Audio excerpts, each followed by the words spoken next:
তো বন্ধুরা, যার রেকটাম বেরিয়ে গেছিলো আমি বলেছিলাম ডক্টরের কাছে নিয়ে যান, অপারেশন করতে হবে, সেটা করে নিয়ে এসছে, অনেকটা ভালো আছে। যেহেতু রেকটামটা যেটা বাইরে বেরিয়ে এসেছিলো সেটা দেখতে পাচ্ছেন একদম ভেতরে ঢুকে গেছে। তারপরে কিছু কেয়ার, পোস্ট কেয়ার দরকার, যেটা অ্যান্টিবায়োটিক ইঞ্জেকশন, স্যালাইন এগুলো চলছে, সেগুলো আমি করছি। তো ভালো লাগছে যে বেড়ালটা এখন ভালো আছে আর ভালো থাকবে। কারণ কেন, অনেক কিছু জিনিস না যেটা আমি পারি না, আমার দ্বারাই সম্ভব না, সেটা আমি কিন্তু অবশ্যই বলে দিই। দেখতে পাচ্ছেন কতটা ভালো আছে। এই পজিশনটা যখনই পেছনে নোংরার মধ্যে রাখছিল, সেটা কিন্তু পজিশনটা নষ্ট হয়ে যাচ্ছিল।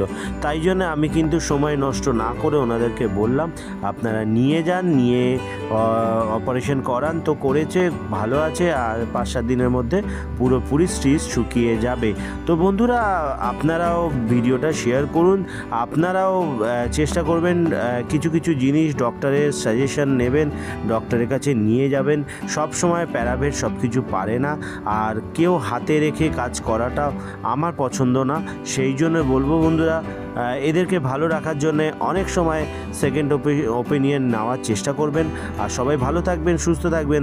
আর এই অবলা পশুদেরকে ভালো রাখার জন্যে, আনকাট ভিডিও দেখার জন্যে আমার এই চ্যানেলটাকে সাবস্ক্রাইব করতে পারেন যদি মনে করেন আমি ঠিক কথা বলছি। ধন্যবাদ, থ্যাংক ইউ।